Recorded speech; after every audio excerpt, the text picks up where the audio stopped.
배달교 성도 여러분, 한 주간도 평안히 잘 보내고 계시지요? 오늘도 열왕기하 말씀을 가지고 은혜를 나누고자 합니다. 지난주에는 아람의 군대 장관이었던 그 나아만이 자신이 걸린 그 나병, 그 한센병을 치유하기 위해서 아람 왕의 협조까지 얻고 와서 북이스라엘의 엘리사에게 치유받는 모습을 살펴보았습니다. 단지 그 요단강에서 7번 씻으라라는 그런 엘리사의 지시에 처음에는 거부하였습니다마는 그 종들의 권유로 결국은 물에 들어가게 되고 결국 그 치유되는 이적을 경험하게 되는 것이 지난주의 말씀이었습니다. 오늘은 이에 이어서 그 치유를 받았던 그런 나아만이 엘리사에게 이 하나님의 은혜를 경험하고 나서 여호와 하나님만을 섬길 것을 고백함과 동시에 자신의 우상에게 절을 할 수밖에 없는 그 현실에 대해서 용서를 구하게 됩니다. 그리고 그 가지고 온 예물을 엘리사에게 주려 하였지만은 엘리사는 그것을 끝끝내 거절을 하게 되지요. 하지만 스승인 그 엘리사가 이 선물을 받지 않는 것을 보고 엘리사의 그 사환이었던 게하시가 거짓말을 하면서 예물을 받아오게 됩니다. 결국 이 사실을 알고 있었던 엘리사의 그 책망을 들음과 동시에 게하시는 대대로 나병에 걸리는 심판을 받게 되는 것이 바로 곧 오늘의 본문입니다. 탐욕이 결국 자신을 씻을 수 없는 그 병을 얻게 된 것입니다. 나아만은요, 자신의 병도 치유되면 물론이고 여호와 하나님을 경배하게 되는 아주 놀라운 하나님의 은혜를 경험을 하게 됐지만 엘리사의 사환 게하시는 그 물질적인 탐욕으로 인해서 나병을 얻는 그러한 징벌을 당하게 된 것입니다. 이런 그 물질적인 탐욕이 얼마나 인간을 추하게 만드는지 잘 말씀해 준다라고 할 수가 있을 것입니다.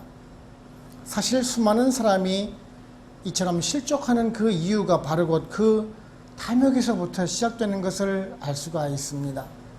이런 것은 우리가 아무리 성도로 살아간다 할지라도 잠시라도 우리가 방심을 하게 되면은 게하시처럼 하나님의 버림을 받을 수 있다는 것을 또한 명심하고 언제나 스스로를 돌아보면서 경계해야 하는 마음을 가지고 살아가야 할 것입니다.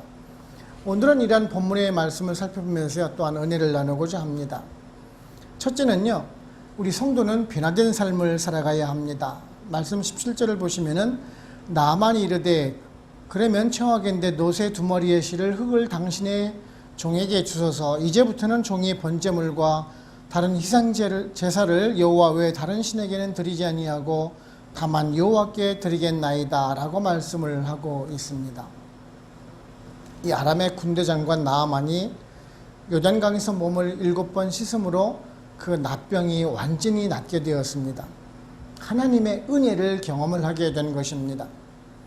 이제 나아만이 하나님을 알게 되었고 또한 믿게 된 것입니다. 그래서 나아만은 자신이 이제 오로지 여호와 하나님만을 섬기며 하나님께만 제사를 드리겠노라고 고백을 하고 있습니다.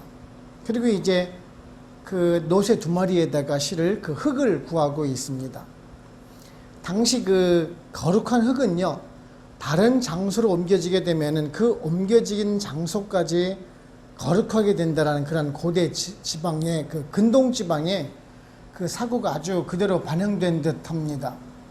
나만은 그 자신이 가지고 그 흙을 가져다가 자신이 살고 있는 그 지역에다가 그 흙을 이용해서 제단을 만들려고 했을 것입니다. 번제단을 쌓고 제사를 드리려고 했을 것입니다. 뭐 아니면은 자신이 그 하나님의 은혜를 받은 것을 기억하고 간직하기 위해서 흙을 가지고 갔을 수도 있을 것입니다. 아무튼 지금 나아만은 나귀에 흙을 싣고 고향으로 가게 됩니다. 그런데 그도 엘리사에게 또 한 가지 양해를 구하는 것을 보게 됩니다. 우리가 18절에도 기록되어 있듯이 아람으로 돌아가게 되면은 당시 그 아람 그 궁중의 예법대로 그 아람이 지금 그 림몬 종교를 국교로 채택하고 있기 때문에 어쩔 수 없이 지금 그 우상에게 절을 해야 하는 그런 상황에 처할 수밖에 없는데 이것을 이해하고 용서해 달라는 것이었습니다. 그런데 엘리사는 이에 대한 정확한 답변을 하지 않고 그저 그냥 평안히 가라라고만 합니다. 저는 이 말이 무슨 의미일까 한번 묵상을 해보았는데요. 그냥 대답할 가치가 없어서 이런 말을 했을까요? 아니면은 나만의 요구의 그 허락의 의미로 이런 말을 한 것일까요? 나만이 처한 그 당시의 현실을 우리도 대략은 이해를 할 수가 있을 것 같습니다. 그 군대 장관이라는 직위를 버리고 하나님을 택할 수가 있는데 왜 굳이 우상을 믿는 척 하면서 이중적인 생활을 하냐라고 우리는 생각할 수가 있을지도 모르겠습니다. 조금 우리가 이 문제에 대해서 좀 깊게 생각할 필요가 있는데요. 만일 여러분이 나만의 입장이라면 어떤 선택을 하시겠습니까? 저도 그냥 목사 입장에서 신앙적인 측면만을 말씀을 드리면은 장관직을 내려놓고 신앙 양심에 따라서 행동하라라고 말을 할 수가 있을 것 같은데요. 그런데요, 막상 현실은 그렇지 않다라는 것을 또한 알게 됩니다. 이런 일들은 우리들 주변에서도 아주 쉽게 볼 수 있는 문제이기도 합니다. 예를 들어서 종교가 다른 상사가 있을 경우에 우리는 그를 향해서 어떻게 처신을 해야 하는지, 그리고 성도로서 그런 불신앙적인 행사에 부득이하게 참석해야 하는 경우에 어떻게 해야 하는지 저에게 묻는 분들이 종종 있습니다. 어떤 성도님들은 등산을 하고 싶어도 부근에 절이 많아서 일부러 안 간다라는 말을 들은 적도 있습니다. 절에서 해주는 음식은 아예 먹지도 않는다라는 분도 보았고요. 근데 과연 이런 것들이 옳을까요? 물론 그러한 종교적인 신념을 가지고 있는 것 좋습니다. 하지만 중요한 것은 그러한 형식적인 것 때문에 믿음이 흔들릴 수 있다는 그 마음부터가 잘못된 것이다라고 저는 생각을 합니다. 우리는 성도이지만 아직 완전한 의인은 아닙니다. 늘 죄 가운데 살아가는 죄인이라는 말씀입니다. 단지 예수 그리스도를 믿어서 주님께서 우리를 의롭다고 여겨주시는 그 은혜로 살아가는 성도라라는 말씀입니다. 실상은 우리가 성도라 하면서 사실은 더 큰 죄를 짓고 살아가는 것이 우리들 현실의 모습 아닙니까? 나만 장군처럼 비록 현실은 종교가 달라도 어쩔 수 없이 고개를 숙인다 할지라도 그 믿음이 바로 서 있으면 되는 것 아닙니까? 그보다 먼저 우리가 성도로서 하나님의 백성으로서 바른 삶을 살기 위해서 최선의 노력을 다하는 자세부터 바꿔야 하는 것입니다. 하나님께서는 우리들의 그 육신에 보이는 것으로 판단하지 않으시고 우리들의 믿음을 평가하시기 때문에 그렇습니다. 사도 바울이 주님을 만나고 나서 눈에 그 비늘 같은 것이 벗겨지는 그런 경험을 하고 나서 그의 모든 삶이 변화가 되었던 것처럼 지금 나만이 하나님의 은혜를 경험하고 나서 오직 그 여호와 하나님만을 섬기겠다고 하는 것처럼 그런 마음의 그 본질적인 것부터 변화가 되어야 하는 것입니다. 그래서 우리 성도님들은요, 외형적으로 보여지는 것 때문에 마음에 근심하기보다는요, 하나님의 그런 거룩을 닮아가면서 하나님의 백성으로서 부끄럽지 않은 삶을 살아가기 위해서 고민해가면서 최선을 다해서 본이 되는 삶을 살아가실 수 있는 저와 여러분들 되시기를 바랍니다. 두 번째는요, 그 탐심은 모든 죄악의 근본이라는 사실입니다. 말씀 22절을 보시면 그가 이르되 평안하니이다 하나이다. 우리 주인께서 나를 보내시며 말씀하시기를 지금 선지의 제자 중에 두 청년이 에브라임 산지에서부터 내게로 왔으니 청하건대 당신은 그들에게 은 1달란트와 옷 2벌을 주라 하시더이다 라고 말씀을 하고 있습니다. 나병을 치유받은 나만 장군은 엘리사에게 그 가지고 왔던 예물을 이제 드리면서 이제 살해를 하려고 하지요. 근데 엘리사는 그것을 한사코 사양을 하게 됩니다. 그래서 결국은 나만은 그냥 돌아갈 수밖에 없었는데요. 엘리사는요, 그 여러 곳에 그 선지 학교를 운영하고 있는 그런 상황이었었습니다. 만일 그렇다면은 그들을 위해서, 그 선지 학교를 위해서 어느 정도의 그 필요한 물질, 재물은 있어야 되지 않겠습니까? 그럼에도 불구하고 엘리사가 한사코 거절을 하는 그 이유가 무엇일까요? 나만의 그 나병을 고친 것은 엘리사의 그 말을 따랐지만은 결국 그것을 고치신 것은 하나님께서 하신 일이었습니다. 엘리사의 공로가 전혀 아니라는 점입니다. 엘리사는 지금 그것을 알았다는 것이지요. 오직 하나님의 은혜로 치유를 받았다라는 것 말입니다. 만일 이 예물을 받았다라면은 그 수많은 병든 사람들이 얼마를 가져와야지 내가 병고침을 받을 수 있을까? 정말 고심을 하면서 물질을 가지고 왔을 것이 분명하지 않습니까? 전적으로 베풀어 주시는 하나님의 은혜라는 것을 지금 알려주기 위해서 안 받았던 것입니다. 그런데 그 사환이었던 게하시의 생각은 달랐지요. 그냥 나만이 돌아가고 나면은 엘리사에게 주려고 했던 그 예물들은 다시 아람으로 돌아가게 됩니다. 어차피 엘리사가 못 받을 것이라면은 자신이라도 받겠다는 생각이 들었을 것입니다. 그래서 나만 장군을 뒤쫓아가지요.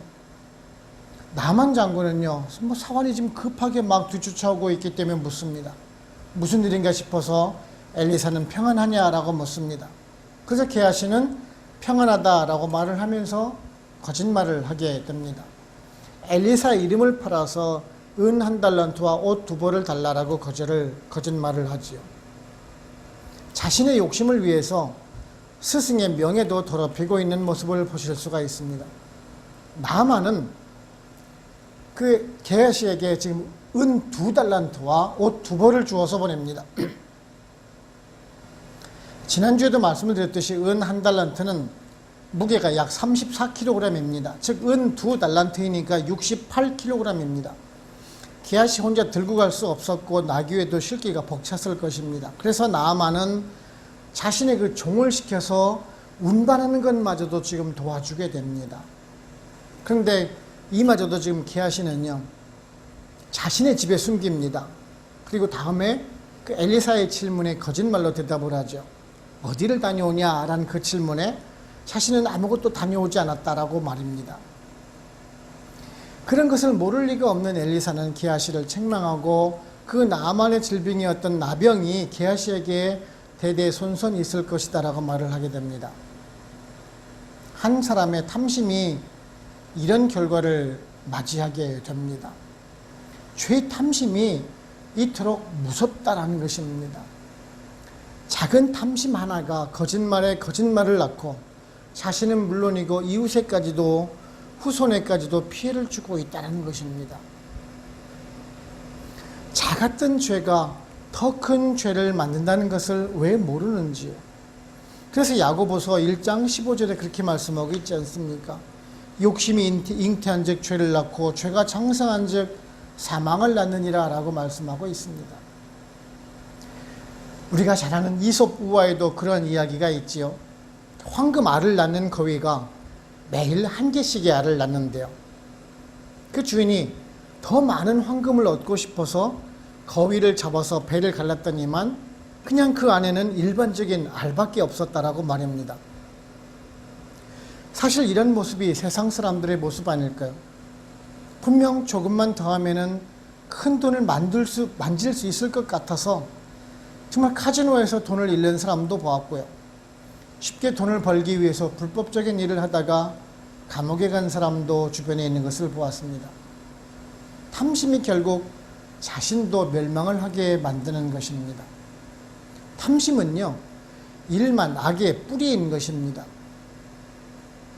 인간의 심리를 연구하는 학자들은요, 인간이 느끼는 불안이라든지 근심, 그 우울증의 원인이 바로 곧 탐심에서부터 시작된다라는 연구 자료를 본 적이 있습니다. 이웃과 비교를 해서 내가 부족하다라는 열등의식, 많이 있어야지 행복할 것 같다라는 그러한 잘못된 생각이 탐심을 불러일으키게 되고 결국 자신을 파멸에 이르게 한다는 것을 우리는 명심을 해야 합니다. 그래서 여러분들은요, 늘 자족하는 마음을 가지고 범사에 그 감사하는 마음을 가지고 살아가심으로 인해서 탐심의 유혹에서 벗어나시고 바른 하나님의 사람으로 살아가실 수 있는 저와 여러분들 되시기를 바랍니다. 세 번째는요, 성도의 영화는 세상적인 것이 되어서는 안 됩니다. 말씀 26절을 보시면은 엘리사가 이르되 한 사람이 수레에서 내려 너를 맞이할 때 내 마음이 함께 가지 아니하였느냐. 지금이 어찌 은을 받으며 옷을 받으며 감람원이나 포도원이나 양이나 소나 남종이나 여종을 받을 때이냐라고 말씀을 하고 있습니다. 엘리사가 사환 게하시를 꾸짖는 말씀입니다. 이미 엘리사는요, 그 나만 장군이 이렇게 왔을 때부터 게하시가 가지고 있던 그 탐심의 마음을 보았던 것입니다. 화려하게 차려입고 나귀에 가득 실은 그 예물을 본 순간 이미 게하시의 마음에는 욕심이 들어갔다라는 말입니다. 그리고 오늘 말씀에 지금이 어찌 은을 받으며 옷을 받으며 감람원이나 포도원이나 양이나 소나 남종이나 여종을 받을 때이냐라고 말씀을 하고 있기 때문에 지금 그 본문에 기록되지 않은 혹시 다른 것을 지금 게하시가 받은 것 아니냐라고 우리가 의문을 가질 수가 있을 것 같은데요. 그런 것은 아니고요. 게하시의 마음에는 지금 은 2달란트와 옷 2벌을 가지고 이것을 팔아서 감람원이나 포도원이나 양과 소를 사고 종들을 데리고 세상적인 삶을 살고 싶어 했을 것이다라는 것을 지금 알았다라는 것이에요. 그래서 선지학교에 그 시종을 하면서 살았던 것에서 벗어나서 세상 사람들처럼 부자처럼 아주 그냥 평안하게 살려는 그 마음을 지금 꾸짖고 있는 것입니다. 너는 지금 그럴 때가 아니라라는 말씀입니다. 당시의 그 시대적인 배경을 보게 되면은 북이스라엘은 큰 위기 속에서 살아가고 있는 민족입니다. 뭐 정치적으로는 아람과 적대적인 관계 속에서 전쟁을 치료하는 상황이고요. 종교적으로는 이미 하나님을 버린 민족입니다. 그리고 나라 전체가 우상 숭배를 하면서 물질적인 풍요로움만 추구하는 마치 이방인처럼 하나님을 잊고 살아가는 민족입니다. 지금 그런 가운데 엘리사는 그래도 하나님의 신앙을 회복하고자 선지학교를 운영해 나가면서 선지자를 양성하는 중이었었습니다. 그런 신학교에서 일을 하고 있는 게하시가 일반 세상 사람들과 동일하게 생각을 하고 죄를 짓고 있는 모습이 한심해 보였던 것입니다. 그래서 지금 엄중한 질책을 하고 있는 것입니다. 내가 지금 게하시 네가 지금 이럴 때가 아니라 세상 사람들을 지도해야 할 사명을 받은 사람이 아니냐라고 지금 질책을 하고 있는 것입니다. 자신의 사명을 망각하고 세상 사람들과 동일하게 살아가려는 그러한 게하시를 보면서 오늘날 세상 사람들의 모습을 생각해 보곤 합니다. 사실 오늘날 많은 사람들은 게하시처럼 살아가려고 합니다. 어떻게 해서든지 간에 돈을 많이 벌어서 풍족한 삶을 살고 싶어 합니다. 그것이 행복이라고 생각들을 합니다. 돈이 별로 없어도요, 아주 멋있고 아주 맛있고 비싼 식당에서 줄을 서서라도 밥을 먹어야죠. 체면이 쓰고 보기에도 좋고 또한 그것을 자랑하는 시대 속에 살아가고 있습니다. 남에게 보이기 위해서 빚을 내서라도 해외여행은 가야 하고 무리하게 은행 대출을 받아서라도 좋은 아파트에 살아야만 한다라고 생각을 합니다.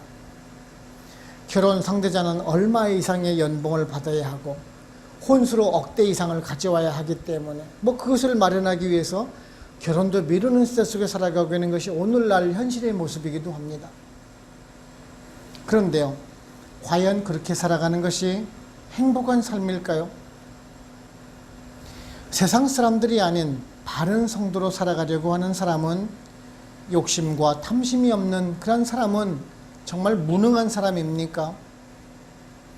게하시처럼 욕심이 가득하고 탐심으로 가득 차서 오직 부귀영화만을 위해서 살아가는 사람은 지혜롭고 현명한 사람입니까? 오늘날 이러한 가치관이 뒤바뀐 시대 속에 살아가고 있지 않습니까? 그래서 세상은 훔치고 도둑질하고 속이고 살인하고 심지어는 가족들마저도 돈 때문에 살인한 뉴스가 나오는 시대 속에 살아가면서 이런 모습이 여러분들은 바른 사회의 모습이라고 생각을 하고 계시는지요? 아닙니다. 지금은 마치 소돔과 고모라 시대와 같이 심판을 받을 때라는 생각을 드는 것은 저만의 생각인가요? 분명 하나님께서는 심판하실 때가 가까웠다는 것을 느끼게 되는 것 같습니다. 그렇습니다. 세상적인 부귀영화는 일시적인 것입니다. 그것이 우리들의 전부가 되어서는 안 되는 것입니다. 그저 그냥 지나가는 현상의 일부입니다. 좀 더 이성적이고 가치 있는 인생이 무엇인지를 우리는 생각을 해보고 살아가야 합니다. 우리들 성도의 영어와 안식은요, 천국에 있는 것입니다. 지금 세상에 주는 그 물질적인 것에 여러분들에게 영원한 안식을 준다는 그 생각을 버리시기 바랍니다. 그것은 잠깐 편리함만 줄 뿐이라는 사실입니다. 그러게 우리 성도님들은요, 그 성도로서의 사명을 간직하시고 인식하시고 세상적인 그 유혹을 단호히 거부해 가면서 오직 영원한 가치, 그 진리를 위해서 더욱더 정진해 나가실 수 있는 우리 베들교회 성도님들 되시기를 바랍니다. 결론적으로 말씀을 드리게 되면은요, 그 사환 게하시는 엘리사의 그 저주를 받아서 나만 대신에 그 한센병, 그 나병을 얻게 되고 그 본인뿐만 아니라 그 가문의 후손까지 나병을 얻는 아주 불의한 사람이 되고 말았습니다. 그 작은 잘못 하나 때문에 게하시의 가문이 너무나 가혹한 형벌을 받는 것이 아니냐라는 의문을 가지시는 그 성도분들이 있을지도 모르겠습니다. 그냥 표면적으로만 본다라면은 그 탐심이 엄중한 죄라고 생각이 안 들지도 모르겠습니다. 사도행전 5장을 보시면은 아나니아와 삽비라라는 사람이 기록이 됩니다. 우리가 잘 아는 내용이죠. 모든 사람은 자신의 전 재산을 팔아서 교회에다가 바치게 됩니다. 근데 이들은 일부만 팔고 나머지만 교회에 드리게 됩니다. 물론 자신 재산들을 팔아서 교회에 드리는 것이 강제적인 것이 아니고 자발적인 것임에도 불구하고 베드로는 이들을 책망을 합니다. 그리고 이들은 이제 죽음을 맞이하게 되는데요. 오늘 게하시와 지금 조금 비슷한 상황이라 할 수가 있을 텐데요. 이런 것을 보면서 하나님은 너무 가혹하신 분이 아니십니까? 그래도 일부라도 팔아서 재산을 드리려는 것이 교회에다가 헌금하는 것이 그래도 옳은 일 아닙니까? 라고 하시겠죠. 근데 우리는 지금 이 문제를 좀 더 신중하게 생각을 해봐야 합니다. 그냥 단순한 문제가 아니라는 점입니다. 중요한 것은 그 마음속에 잠재되어 있는 탐심, 그 욕심에 대한 부분입니다. 교회가 태동할 때부터 그 시작할 때 그 순수했던 마음이 그 아나니아 부부로 인해서 오염이 될 수가 있었다라는 점입니다. 오늘 게하시도 마찬가지입니다. 게하시의 행동이 북이스라엘 전체 그 사회생활을 대변해 준다라고 할 수가 있겠죠. 그런데 그 선지 생도와 같이 생활하는 사람이 같은 그 작은 탐심으로 인해서 그런 물이 들어가기 시작한다라면은 북이스라엘 전체를 기억하는 일은 생각하지도 못할 것입니다. 죄가 바로 이렇게 무섭다라는 것이에요. 교회와 사회의 존립마저도 위태롭게 만들 수 있다는 요인이 된다라는 점입니다. 이렇게 탐심은 자신뿐만 아니라 이웃에게도 영향을 줄 수가 있다는 점입니다. 그렇게 우리 성도님들은요, 늘 깨끗한 양심을 가지고 행하시고 오직 하나님의 선한 청지기적인 사명을 잘 감당하시기 바랍니다. 그래서 하나님의 일꾼으로 살아가심으로 인해서 하나님의 칭찬과 복을 받아 누리실 수 있는 저와 우리 베들교회 모든 성도님들 다 되시기를 주님의 이름으로 축원을 합니다. 아멘. 기도하겠습니다. 하나님 아버지 감사합니다. 오늘도 저희들에게 말씀을 통해서 교훈해 주시니 감사합니다. 아람의 군대장관 나아만은 그 하나님의 은혜로 병고침을 받았지만은 엘리사의 사환 게하시는 그 탐욕으로 인해서 징계를 받는 모습을 보면서 정말 탐심이 얼마나 무서운 것인지를 깨닫게 됩니다. 모든 죄의 시작이 탐심이라 말씀하시며 우리들에게 그 욕심, 탐심을 멀리하라라고 말씀을 하지만 막상 저희들의 마음속에 그런 탐심이 없는지 한번 이 시간 돌아보고 또한 회개하기를 원합니다. 우리가 지금 그런 물질적인 풍요의 시대 속에 살아가면서 우리들도 그런 물질 만능주의, 그 번영주의에 물들어서 돈이를 우리를 구원해 줄 것 같고 모든 것이 돈이 있으면은 다 된다라는 그런 아니라는 생각을 가지면서 살아가는 우리들이 혹 아닌지요. 오늘 말씀을 받으며 회개하기를 원합니다. 우리는 오직 여호와 하나님만 한 분으로 족하며 그분만 경배하겠다는 그 나만의 고백이 우리들의 고백이 되기를 원합니다. 그래서 욕심을 멀리하면서 우리들 인생의 그 최고의 가치가 하나님을 알아가고 하나님과 동행하며 예수 그리스도의 참된 제자된 삶이라는 것을 깨닫고 오늘도 최선을 다해서 선하게 경건하며 또한 선한 영을 끼쳐나가는 바른 성도의 모습으로 살아갈 수 있는 우리 배럴교회 모든 성도님들 다 될 수 있도록 성령님 인도하여 주시옵소서. 이제 또한 남은 한 주간도 하나님과 동행하며 하나님 말씀을 묵상해 가면서 하나님의 뜻에 따라가며 하나님의 뜻과 동행하는 삶을 살기를 소원하옵고 우리를 죄에서 구원하신 예수 그리스도의 이름으로 감사하며 기도하옵나이다. 아멘. 축도를 마칩니다. 지금은 우리를 죄에서 구원하시는 예수 그리스도의 은혜와 하나님 아버지의 크고 크신 사랑하심과 성령님의 인도하시고 역사하시고 우리와 같이 교통하심이 베들 한인교회 모든 성도님들과 그들의 가정과 직장, 사업체 그리고 선교지와 베들 한인교회 위에 지금으로부터 영원토록 함께 합시기를 간절히 축원하옵나이다. 아멘.